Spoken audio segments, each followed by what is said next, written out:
எல்லாமே வந்து ஒரு பையனா இருந்தா நான் உங்கள அப்படி காமிக்கலாம். பொண்ணா இருந்தா எப்படி குடுக்கலாம்? உனக்கு நான் என்ன குடுக்குறது? அப்படின்ட்டு ஒரு கேள்வி எனக்கு நெறைய வந்தது.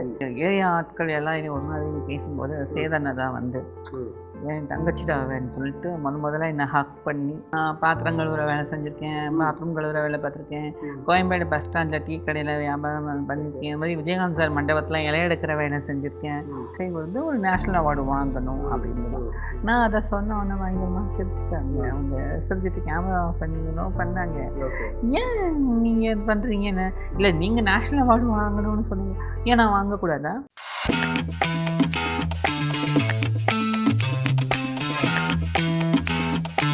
Hi, welcome to spotlight. இன்னைக்கு ஒரு சூப்பரான செலிபிரிட்டியை பார்க்க போறோம். அந்த செலிபிரிட்டி யார் அப்படின்றத நான் சொல்றதுக்கு முன்னாடி ஒரு சின்ன ஒரு சஸ்பென்ஸ் கொடுக்குறேன். அண்ட் இவங்க வந்து நிறைய படங்கள் நடிச்சிருக்காங்க. விஜய் சேதுபதி படத்துல கூட நடிச்சிருக்காங்க. அது மட்டும் இல்லாம சீன ராமசாமிக்கு இவங்க ஒரு தங்கை. எஸ், இப்போ யாருன்றது உங்களுக்கு புரிஞ்சிருக்கும். எஸ், இப்போ நம்ம நிகழ்ச்சிக்கு வந்திருக்கவங்க ஜீவா சுப்பிரமணியம். அவங்கள பத்தி தான் இன்னைக்கு நம்ம நிறைய விஷயங்கள் தெரிஞ்சுக்க போறோம். வாங்க. வணக்கம், எப்படி இருக்கீங்க? ரொம்ப ரொம்ப நல்லா இருக்கேன். ரொம்ப ஒரு சிறப்பான ஒரு நேரமா இந்த நேரத்துல நான் பாக்குறேன். உங்களுடைய நடிப்பு சம்பந்தமா நம்ம நிறைய இன்னைக்கு நம்ம பேசிக்க போறோம். அது இல்லாம இன்னைக்கு வந்துட்டு ஒரு படங்கள்லயும் ஒரு சிறந்த ஒரு சின்ன சின்ன குணச்சித்திரங்கள் கூட அந்த அளவுக்கு ஒரு தத்ரூபமா நீங்க பண்ணிடுறீங்க. ஸோ இந்த விஷயம்லாம் நிறைய பண்ண போறோம். இன்னைக்கு என்னென்ன நீங்க நிறைய படங்கள் பண்ணியிருக்கீங்க, இன்னும் நிறைய ரொம்ப ஜாலியான ஒரு மொமெண்டா நீங்க நம்ம எடுத்துட்டு போறோம். சரி, எப்படி இந்த முதல் படத்துக்கான ஒரு வாய்ப்பு எப்படி இருந்தது? ஃபர்ஸ்ட் நீங்க படம் நடிக்க வரணும் அப்படின்ற ஒரு ஆர்வம் எப்படி இருந்தது? எனக்கு சின்ன வயசுல இருந்தே சினிமாவில் வரணும்னு ரொம்ப ஆசை. எங்கள் அப்பா தீவிர ரஜினி ரசிகர். எங்கள் அப்பா ரஜினி சார் மாதிரி வந்து ஹேர் ஸ்டைல்லாம் அப்படி பண்ணுறது, இப்படி வந்து ஊரெல்லாம் எங்கள் அப்பா அப்படி வண்டியிலலாம் அப்படி போவார்.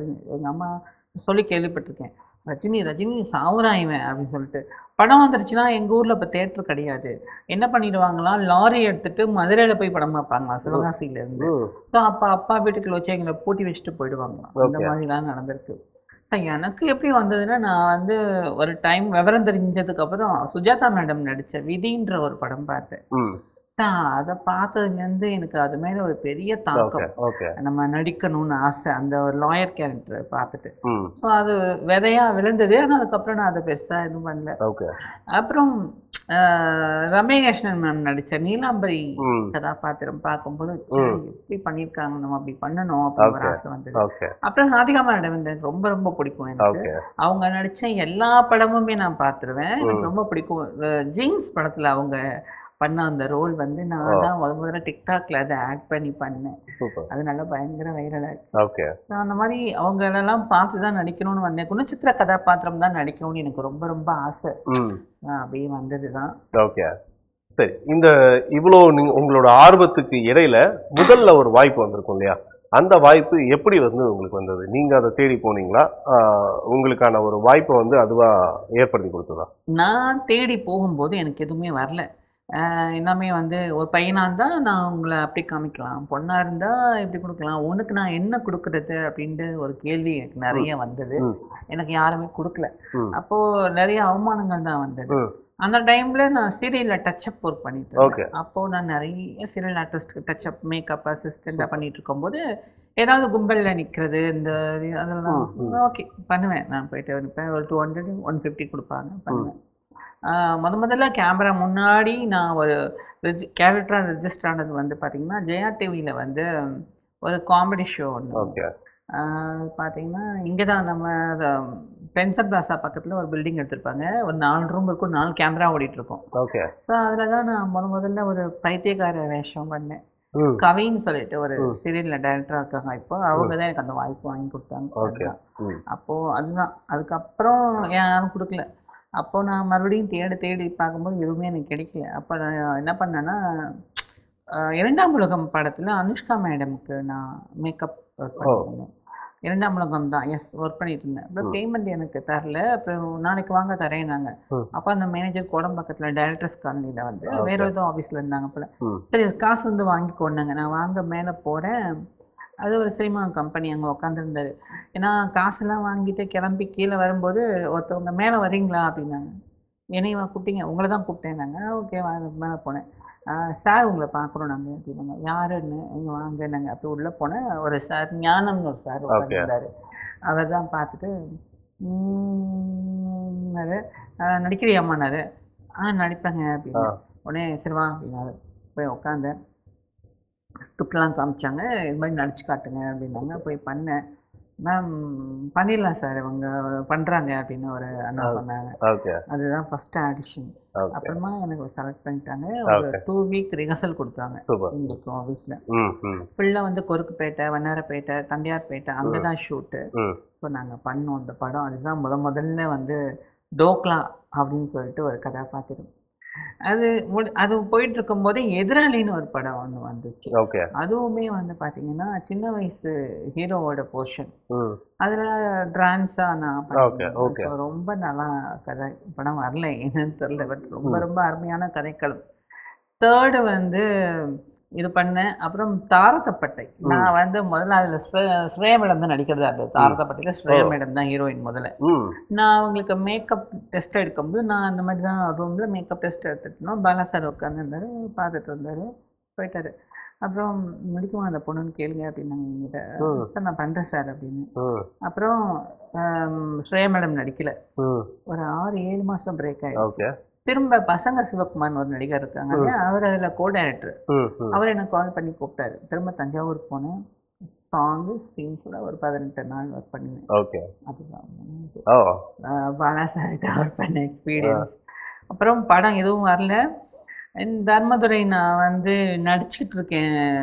பொங்கல் டைம்ல நினைக்கிறேன். பொங்கலுக்கு தாரத்தப்பட்ட ரிலீஸ் அன்னைக்கு. விஜய் சேதுபதி அண்ணாவோட பிறந்த நாள் அன்னைக்கு. லாஸ்ட் டே ஷூட் தர்மதுரை அன்னைக்கு.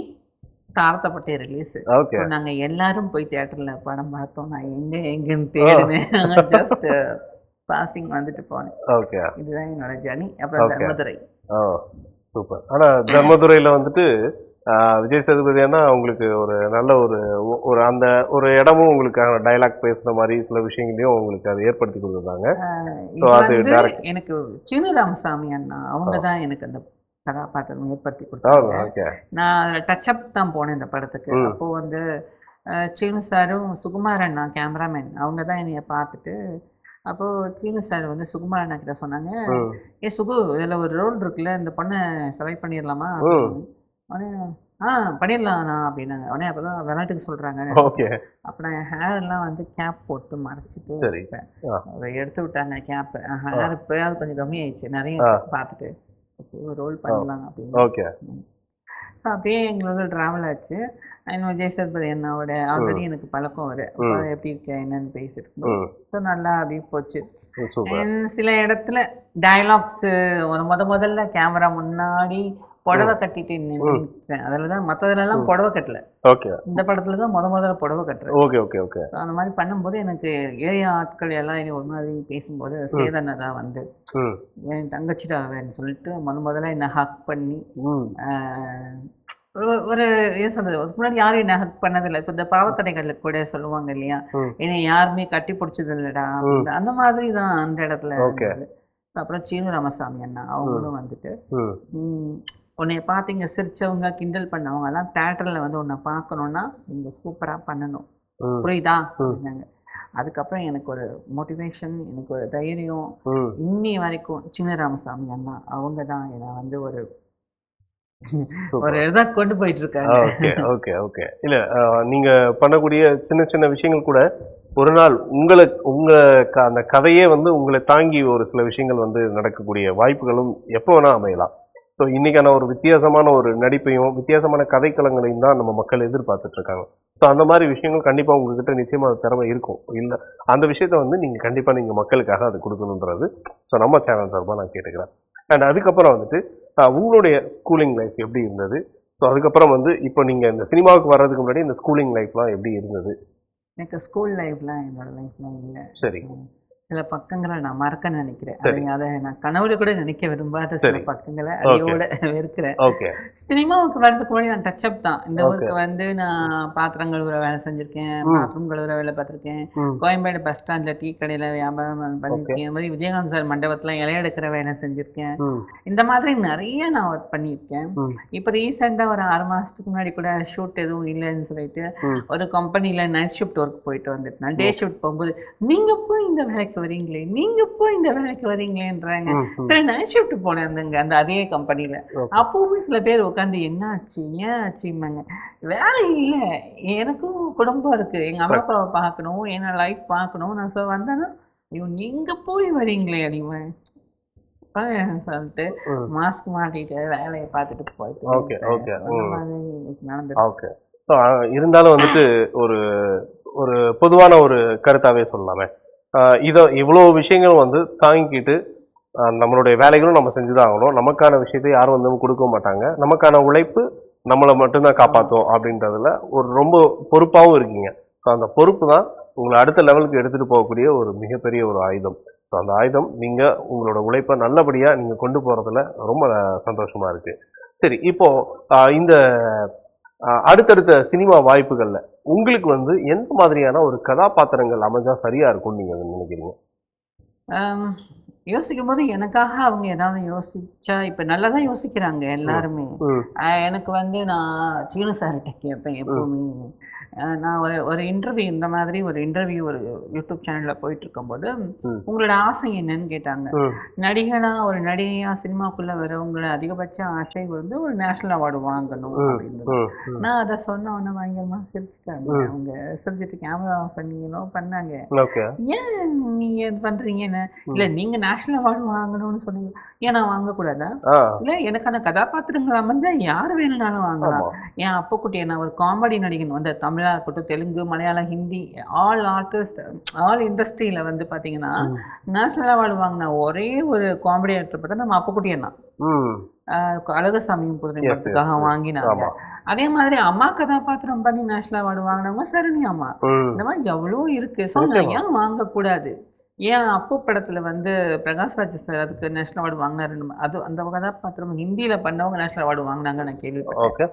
ஸோ இந்த மாதிரி வாய்ப்புகள் கிடைக்கும் போது அதுக்கான ஆப்பர்ச்சுனிட்டி யூஸ் பண்ணி நாங்கள் வாங்க முடியும் அப்படின்னு. அதுக்கப்புறம் நான் எனக்கு நெருக்கமாக இருக்கிற இயக்குனர் எழுதிட்டேன். எனக்கு ஒரு அழுத்தமான ஒரு கதாபாத்திரம் இப்போ தென்மேற்கு பருவக்காட்டில் சரண்யா அம்மா பண்ண மாதிரி எனக்கு ஒரு ரோல் வேணும் அப்படின்னு சொல்லிட்டு எங்கள் சீனு சார்கிட்ட நான் கேட்டிருக்கேன். அங்கே என் நண்பர்கள் எல்லாம் படம் பண்ணும்போது ஏன் எனக்கு ஒரு முழுநீள கதாபாத்திரம் கொடுக்கக்கூடாது, கண்டிப்பா அமையும் போது நம்ம சொல்லலாம் அப்படின்னாங்க. ஸோ அப்படியே போயிட்டு தான் இருக்கு. ஓகே. இப்போ கோழிப்பண்ணை செல்லத்துறை கூட ரிலீஸ் ஆயிருக்கு இல்லையா? ஸோ இந்த படத்துல அதுக்கான ஒரு வாய்ப்புகளை ஏதாவது நீங்க கேட்டீங்களா, போனீங்களா? எங்க அண்ணன்கிட்ட நான் கேட்கணும்னு அவசியமே கிடையாது. அவரே எனக்கு கூப்பிட்டு கொடுத்துருவார் எதுவாக இருந்தாலுமே. ஏன்னா டைரக்டரா அப்படின்னு நினைச்சிருந்தா தான் நான் அவர்கிட்ட வாய்ப்பு கேட்கணும். அவர் எங்க அண்ணன், என்னுடைய காட் ஃபாதர், என்னோட அப்பா. ஸோ அவர்கிட்ட நான் ஏன் கேட்கணும், அவரே எனக்கு கொடுப்பாரு. ஸோ அது மாதிரி முன்னாடி இடிமுழக்கம் பண்ணாரு, அதுல எதுவும் இல்லை. மாமனிதன் பண்ணும்போதும் அதுல கதாபாத்திரங்கள் இல்லை. ஸோ இதுல ஒரு கதாபாத்திரம் இருந்தது, அதனால அவரே எனக்கு சொன்னாரு. ஒரு சாங் ஒரு பாடல் வச்சாங்க. முதல்ல ஒரு பாடல் மட்டுமே தான் எனக்கு இருந்தது. அப்புறம் ஏன் பாடல் மட்டும் வரணும், அங்கங்க சின்ன சின்ன ஒரு சில விஷயம் பண்ணலாமே அப்படின்னு சொல்லிட்டு ஒரு புரட்சியாளர் தோழர் கதாபாத்திரம் கொடுத்தாரு. ரொம்ப நல்லா இருந்தது.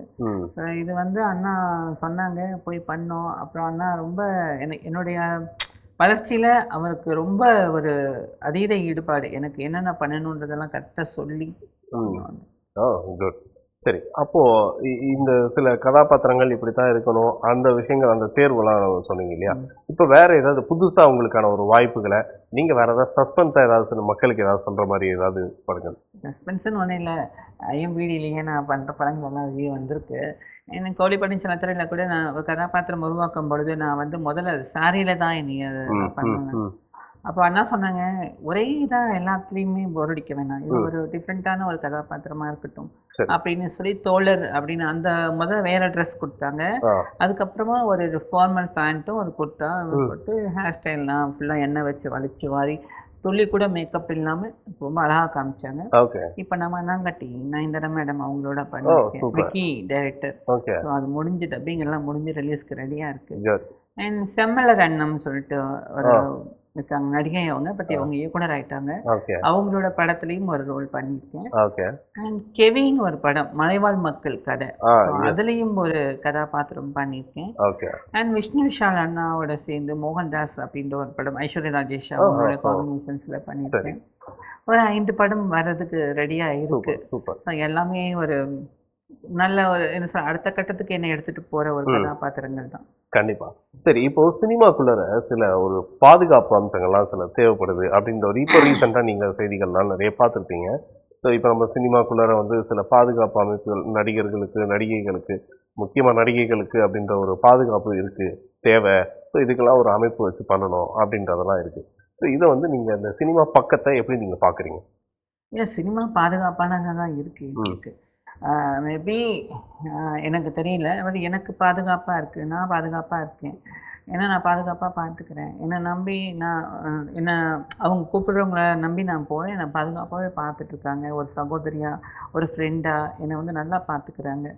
அ என்ன சொல்ல, நம்மள மீறி இங்க எதுவுமே நடக்காது. அதில் ரைட். நான் உறுதியா இருக்கேன். கான்ஃபிடென்ட்டாக இருக்கேன். நான் சின்ன வயசுலேருந்து இந்த டச்சப்பா வந்ததுலேருந்து உள்ளே வந்திருக்கேன். மோசமான சம்பவங்கள் ஒரு சில இடத்துல நடந்திருக்கலாம். ஆனால் நான் அதை ஃபேஸ் பண்ணுற தைரியம் ஓகே. என்கிட்ட ஆ. இருக்கு. எதுவாக இருந்தாலும் அப்பப்போ நம்ம கொடுத்துட்டோம்னா ஓகே. முடிஞ்சு போயிடுச்சு. ஓகே. So, எனக்கு தெரியல எப்படின்ட்டு. அது எனக்கு ஓகே. நடந்தாதான் அதை பத்தி எனக்கு தெரியும். ஓகே. ஆனா அதை பத்தி எனக்கு தெரியல. நிச்சயமா, நிச்சயமா. இப்போ வந்துட்டு அதாவது வந்து நீங்க வளர்ந்து வந்த காலகட்டங்கள்ல இருந்து இப்போ நீங்க இந்த சினிமாக்குள்ளார நீங்க உள்ள வந்து தன்னுடைய திறமைகளை வெளிப்படுத்தி ஒவ்வொரு விஷயங்களும் ஸ்டெப் பை ஸ்டெப்பா போயிட்டு இருக்கீங்க. இப்போ இதுக்கு உங்களுக்கு ரொம்ப பேக் போனா இருக்கக்கூடிய ஒரு பர்சன் யார்? இது வந்து லைஃப்ல நான் மறக்கவே முடியாது இவங்கள. இப்போ வரையும் எனக்கு ரொம்ப சப்போர்ட்டிவா இருக்காங்க அப்படின்னா யாரை சொல்லுவீங்க? நான் தான். ஓ, நான் தான். நான் இந்த ஆன்சரை நான் எதிர்பார்க்கவே இல்லை. ஸோ இல்லைன்னா யாராவது ஒருத்தர் இல்லை எனக்கு இவ்வளோ சப்போர்ட் இப்போ எனக்கு கொடுத்துட்டு இருக்காங்க, என்னை ரொம்ப என்கரேஜ் பண்ணிட்டு இருப்பாங்க இல்ல அப்படி அப்படிதான் யாருமே சொல்லிட்டு கிடையாது. நானும் நீங்களும் தான். ஸோ வேற யாரும் இல்லை. எங்க அண்ணா சீனு அண்ணா ஆரம்பத்துல கை தூக்கி கொடுத்தாரு. இது வரைக்கும் நான் ஓடிக்கிட்டே இருக்கேன். ஓகே. அவர் எனக்கு ஆரம்பத்துல நீ இப்படி இருக்கணும் இப்படி இருக்கணும் அறிவுரைகள் கொடுத்தாரு. ஆனா என் கூடயே ஓடுறதுக்கு என்னை தவிர வேற யாரும் எனக்கு பெஸ்ட் ஃப்ரெண்ட் யாரும் கிடையாது. ஓகே. நான் தான் எனக்கு பெஸ்ட் ஃப்ரெண்டு. ம். அண்ட் ரோஹித் நந்தகுமார் சொல்லிட்டு ஒரு தம்பி இருக்காங்க. ஓகே. கையும் களவும் இந்த வெப் சீரிஸ் நான் அதில் தேர்ட் லீடாக பண்ணேன். ஓகே. கார்த்திக் சுப்ராஜ் அவங்களோட ப்ரொடியூசர் அவங்க. ம்.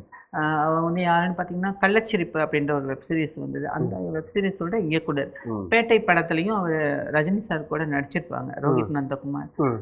அந்த தம்பியோட வெப் சீரிஸ் பண்ணதுக்கு அப்புறமா தான் ம்.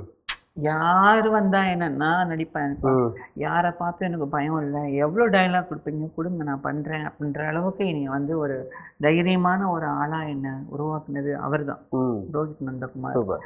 ஏன்னா அந்த வெப் சீரிஸில் 8 எபிசோடுமே நான் நீங்கள் சொன்னீங்களே ஒரு அழுத்தமான ஒரு கதாபாத்திரம் ஃபுல்லாக வரலையானு, அதில் நான் ஃபுல்லாக வந்திருக்கேன். ஆனால் அது வந்து மக்கள் கிட்ட ரீச் ஆகலை. ஏன்னா அதில் ப்ரொமோஷன் பண்ணல அவங்க எதுவுமே. ரொம்ப சரி.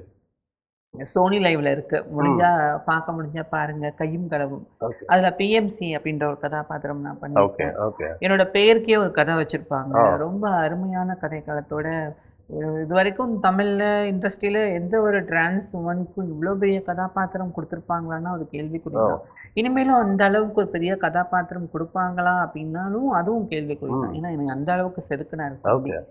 அவர் கொடுத்த அந்த அன்பும் சப்போர்ட்டும் அந்த ஒரு அக்கா முடியும், யூ கம் டூ இட்கா, எவ்ரி திங் இம்பாசிபிள்க்கா, யூ கம் அப்படிமாரு ரொம்ப ரொம்ப எனக்கு ஒரு சப்போர்ட் பண்ணுவாங்க. சில விஷயம் நான் ஆங்கிலம் பேச பயப்படுவேன். அவங்க கிட்ட பேசும்போதெல்லாம் எனக்கு ஒரு அளவுக்கு தைரியமா பேசுறதுக்கும் வரும். நைஸ். உண்மைதான், உண்மைதான். சரி, இப்போ ஏன்னா இன்னைக்கு வந்து நம்ம இயற்கையோட அழகான படைப்புகள்ல கூட ஒரு ஆண் பெண், ஸோ இப்போ இந்த திருநங்கைக்கான ஒரு விஷயமும் இயற்கையான ஒரு அழகான படைப்பு. இந்த அழகான படைப்புல அவங்களுக்கான திறமைகளும் நிறைய இருக்கு. ஒருத்தருக்கும் திறமைகள் இருக்கு. இந்த திறமைகளோட ஒருத்தர் இப்போ நீங்க சினிமாவுக்கு வந்திருக்கீங்க. இன்னும் சில பேர் வந்து ஒரு ஆசிரியரா இருக்காங்க. இன்னும் சில பேர் வந்து ஒரு ஒரு ஐடி, இந்த மாதிரி நிறைய பணிகள்லாம் வந்து தேர்ந்தெடுத்து அவங்களுக்கான திறமைகளை வெளிப்படுத்திட்டு இருக்காங்க.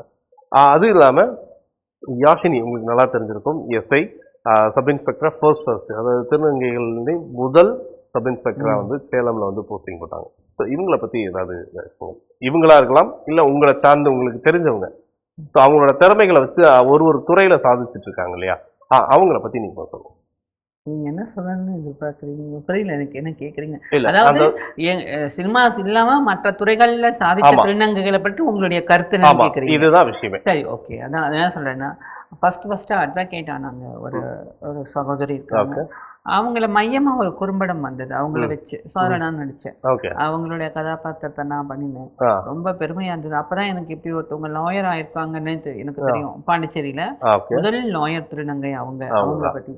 பிரித்திகா யாஷினி சொன்னீங்க. எஸ். எனக்கு அவங்களுடைய கதாபாத்திரத்தையும் நான் ஒரு படத்துல பண்ணியிருக்கேன். ஆ. என்னோட பிரித்திகா யாஷினி அப்படின்றத வந்து நான் பிரித்தியாங்கர யாஷினி அப்படின்ட்டு ஒரு ரோல் நான் ஓகே, பண்ணினேன். ஓகே. எனக்கு அப்பதான் இவ்வளோ இப்போ இருக்கு இந்த போலீஸ் ட்ரெஸ்ல இவ்வளோ இருக்கு இந்த கதையில நான் போகும்போது போலீஸ் ஆயிட்டோம் ஓகே. அதுக்குள்ள என்னென்னலாம் இருக்கு பாலிடிக்ஸ் இருக்கு இந்த எஸ். விஷயம்லாம் தெரிஞ்சுக்கிட்டேன்.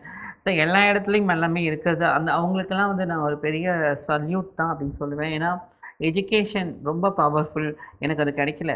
இப்போ வர திருநங்கைகளுக்கெல்லாம் நான் சொல்லுவேன் எஜுகேஷன் ரொம்ப முக்கியம். படிங்க படிங்க. ஏன்னா படிப்பு மட்டும்தான் எல்லாத்தையும் மாற்றும். ஏன்னா அதுக்கு தான் அதை மாற்றுற சக்தி இருக்குது. இப்போ எனக்கு ஒரு சில விஷயம் வேணும்னா நான் வந்து எனக்கு ஓரளவுக்கு அனுபவம் இருக்குது. ஆனால் இந்த மெயில் வரும் இதெல்லாம் படிக்கணும். எனக்கு ஓரளவுக்கு அண்டர்ஸ்டாண்ட். ஆனால் ஃபுல்லாக தெரியாது. ஓகே. நான் யார்கிட்டயாவது கேட்கணும். யார்கிட்டயாவது போகணும். இல்லை எனக்கே தெரியாதா இருந்ததுன்னா நான் போயிருக்கலாம். அந்த மாதிரி இப்போ எனக்கு ரீசெண்டாக எனக்கு ஒர்க் இல்லை. ரொம்ப கஷ்டம்தான். ஆனால் ஃபேமிலியை காப்பாற்றணும். வேறு ஏதோ ஒர்க்கெல்லாம் பண்ணி அம்மா அப்பா காசு அனுப்பிச்சிட்ருக்கேன். சரி இந்தியா விட்டு போயிடலாம் அப்படின்னு ஒரு முடிவு பண்ணினேன். லண்டனில் எனக்கு ஒருத்தவங்க ஃப்ரெண்டு கிடைச்சாங்க. நீ லண்டன் வா பார்த்துக்கலான்னாங்க. ஸோ அங்கே போய் நான் என்ன மொழி பேசுவேன், எனக்கு என்ன லாங்குவேஜ் தெரியும். ஸோ அதனால நான் வந்து என்ன பண்ணுறதுன்னு எனக்கு தெரியல. அப்புறமா தான் நினச்சேன் எஜுகேஷன் எவ்வளோ இம்பார்ட்டண்ட். இப்போ கூட எனக்கு ஒரு சகோதரி கிடைச்சாங்க, ஒரு அம்மா. அவங்க ஃப்ரான்ஸுக்கு வாங்க, நாங்கள் பார்த்துக்குறோம், எனக்கு ஜாப் வாங்கி தரோம் அப்படின்னாங்க. ஓகே. ஆனால் எனக்கு வந்து சினிமா இதை விட்டுட்டு எப்படி போகிறது அப்படின்ற ஒரு விஷயம் இருந்தது. ஆனால் வயிறுன்னு ஒன்று இருக்கு இல்லையா, அதை நம்ம பார்க்கணும்ல. நமக்கு மட்டும்தான் பரவாயில்ல, ஃபேமிலி இருக்குது. எனக்கு 4 குழந்தைங்க இருக்காங்க. 4 குழந்தைங்க என்னோட சகோதரர்களோட குழந்தைங்க. 2 பொண்ணு 2 பசங்க. அவங்களுக்கு ஒரு வளமான எதிர்காலத்தை கொடுக்கணும். அதுக்காக முயற்சி பண்ணிட்டு இருக்கேன். இப்போ சொந்தமாக யூடியூப் சேனல் ஸ்டார்ட் பண்ணியிருக்கேன். எடுத்து பார்த்துட்டு. நிச்சயமா. அது இல்லாமல் இப்போ அதாவது உங்களோட பார்வையில் இப்போ இந்த எல்ஜிபிடி ஒரு அமைப்பு இருக்கு இல்லையா, இது உங்களோட பார்வையில் நீங்கள் எப்படி பார்க்குறீங்க? எனக்கு தெரியல. இல்லை, அதாவது அந்த அமைப்பு எப்படின்னா, இப்போ அதாவது வந்து அதாவது திருமணத்துக்குன்னு ஒரு விஷயம், ஆண் பெண் ஒரு காலகட்டங்கள் ஆண் பெண் சொல்றேன். எல்ஜிபிடிங்கிறது எங்களுடைய உரிமைகளை மீட்டெடுக்கிற ஒரு அமைப்பு. எங்களுக்கான உரிமைகளை நாங்க அவங்க கிட்ட கேட்கலாம். அதுதான் எல்ஜிபிடியோட ஒரு இது அமைப்பு. ஒரு சில சட்டத்திட்டங்கள் எங்களுக்கு எதிராக வந்ததுன்னு சொன்னாங்க. என்னை பற்றி தெரியல. அதுக்கெல்லாம் பெரியவங்க, அவங்களுக்கு தான் தெரியும். ஸோ அவங்க போராடுறதுக்கு கூப்பிடும்போது நாங்கள் அதில் எதனால் போராட போகிறோம், எதுக்கு போராட போகிறோம்னு எங்கள் எல்ஜிபிடி அமைப்புலேருந்து ஒரு விஷயம் கொடுப்பாங்க. ஸோ அதை பார்த்து நமக்கு அதில் ஓகே அப்படின்னா எல்லாருமே போவாங்க. அதே மாதிரி நமக்கு ரேஷன் கார்டு, ஓட்டர் ஐடி எல்லாமே நமக்கு வேணும்னா நமக்கு நான் ஒரு எல்ஜிபிடின்னு ஒரு அடையாளம் வேணும். அது வந்து எங்களோட அமைப்பு மூலமாக தான் எங்களுக்கு அவங்க எங்கள் எல்லாருக்கும் வாங்கி கொடுக்குறாங்க. ஒரு சில திருநங்கைகள் படிக்கணும்னு சொல்லும்போது எங்கள் அமைப்பு மூலமாக தமிழக அரசாங்கத்தோட பார்வைக்கு கொண்டு போய் நிறைய இப்போ காலேஜஸ் எல்லாம் வந்து திருநங்கைகளுக்கு எஜுகேஷன் ஃப்ரீயாக கொடுக்க சொல்லி வந்து தமிழக அரசாங்கம் உதவி செஞ்சிருக்கு. இதுக்கெல்லாம் காரணம் எங்கள் எல்ஜிபிடி அமைப்பு தான். இந்த அமைப்பு வந்து எங்களோட உரிமைகளை மீட்டெடுக்கிறதுக்காக நிறைய விஷயம் பண்ணியிருக்காங்க. இன்னைக்கு தமிழ்நாட்டில் எஜுகேஷனாக இருக்கட்டும், எங்களுக்கு அரசாங்கத்தில் நிறைய சலுகைகள் எல்லாமே எங்கள் அமைப்பு மூலமாக வந்ததுதான். அந்த மாதிரி தான். ஓகே. லாஸ்ட் ஒரு கொஸ்டின், உங்களுடைய திருமணம், உங்களுக்கான ஒரு திருமணத்துக்கான ஒரு கண்டிப்பா ஒரு ஆசை இருந்திருக்கும். இது நீங்க வந்து இப்போ உங்களுடைய திருமணத்தை நீங்க எப்படி வந்து நீங்க எடுத்துட்டு போகணும்னு நினைக்கிறீங்க? எனக்கு திருமணம்ன்ற ஆசைலாம் இல்லைங்க. I very happy. நான் ரொம்ப சந்தோஷமா இருக்கேன். லவ் இருக்கு. ஸோ அந்த லவ் கடைசி வரைக்கும் அப்படியே இருக்கும்னு தான் ஆசைப்படுறேன். இப்போ ஒரு பொண்ணும் ஒரு ஆணும் கல்யாணம் பண்ணாலே அந்த பொண்ணை ஒரு 6 மாதமோ 3 மாதமோ 2 வருஷத்துல தூக்கி ரோட்டில் விட்டு போயிடுறாங்க. அப்போ நாங்கள்லாம் எந்த அளவில் எங்களோட இப்போ உங்கள் லவ் மேலே உங்களுக்கு நம்பிக்கை இல்லையான்னு கேட்கலாம். ஸோ லவ் மேலே நம்பிக்கை இருக்குது. லவ்னா என்ன? லவ்வை வாழ வச்சு பார்க்குறது தான் உண்மையான லவ் இல்லையா? என்னை லவ் பண்ண ரொம்ப சந்தோஷமாக இருக்கணும், அவன் ஹாப்பியாக இருக்கணும், அவனுக்குன்னு ஒரு குடும்பம் இருக்கணும், அதை நான் பார்த்து சந்தோஷப்படணும். எனக்கு அந்த லவ் தான் என்னோட லவ். ஸோ என்னோட ட்ரூ லவ் வந்து அவன் சந்தோஷமா இருக்கணும், அதை நான் பார்க்கணும். அதுதான் எனக்கு அந்த போதும். ஸோ என்னோட லவ் ரகசியமாகவே இருக்கட்டும். ஆமாம், அது வேணாம். ஏன்னா அது தெரிஞ்சு இவங்க என்ன பண்ண போகிறாங்க. இல்லை, சாரி. ஸோ என்னோட லவ் எனக்குள்ளேயே இருக்கட்டும். ஹாப்பி. என் ஃபேமிலியை லவ் பண்ணுறேன், என் பிரதர்ஸு, என்னுடைய குழந்தைங்க, என்னோட ஜாபு, என்னுடைய குருநாதர் சீனு அண்ணா, சினிமா, ஐ லவ் கேமரா, உங்களை, இந்த சூப்பர். லைஃப்ஸு, society, everyday super. Life, my journey. So ஏன்னா லவ் பண்ணுறேன். ஓகே ஓகே லவ் லவ் முடிஞ்ச வரைக்கும் லவ்வை ஸ்ப்ரெட் பண்ணுங்க, பாசிட்டிவிட்டியை ஸ்ப்ரெட் பண்ணுங்க, முடிஞ்ச அளவுக்கு வந்து நெகட்டிவிட்டியை அவாய்ட் பண்ணுங்க. Spread positive and spread love. Happy. Okay ரொம்ப சந்தோஷமா இருக்கு. அடுத்தடுத்து படங்கள் பண்ணிட்டு இருக்கேன். ஸோ உங்களுடைய அன்பும் லவ்வும் சப்போர்ட்டும் தான் எனக்கு இதுக்கு காரணம். ஏன்னா எனக்கு என்னால் முடியும் அப்படின்ற ஒரு நம்பிக்கை நீங்கள் எனக்கு கொடுத்தது. நான் படம் பண்ணுறேன், படத்தில் எதுவும் முடியாதப்போ யூடியூப்பில் வந்து நிறைய விஷயங்கள் நான் பண்ணும்போது அதுக்கு நீங்கள் தான் எனக்கு லவ் கொடுத்தீங்க. ஸோ தொடர்ந்து இதே ஆதரவும் அன்பும் எனக்கு கொடுத்துட்ருக்குங்க. நம்ம வானவில் யூடியூப் சேனலை லைக் பண்ணுங்கள், ஷேர் பண்ணுங்கள், சப்ஸ்கிரைப் பண்ணுங்கள், மறக்காமல் அந்த பெல் ஐக்கானை ப்ரெஸ் பண்ணுங்கள். அப்போ தான் நம்ம சேனலில் வர அத்தனை வீடியோ உடனுக்குடன் உங்களை வந்து சேரும். தொடர்ந்து அடுத்த ஒரு வீடியோவில் உங்களை சந்திக்கும் வரை உங்களிடம் வெளிவருவது உங்கள் தோழி ஜீவா சுப்பிரமணியன். இவ்வளவு நேரம் நமக்கான ஆரம்பத்துல இருந்து இப்போ வரையும் என்னென்ன படங்கள் பண்ணோம், இன்னும் என்னென்ன படங்கள் பண்ண போறேன் அப்படின்றத தகவல்களை நமக்காக சொன்னாங்க. இது மாதிரி இன்னும் நிறைய படங்கள் அவங்க பண்ணணும் அப்படின்றத நம்ம வீப்ளே சார்பாகவும் வானவில் சார்பாகவும் நம்ம வாழ்த்துக்களை சொல்லிட்டு, so until then this is signing off your best friend Isaac.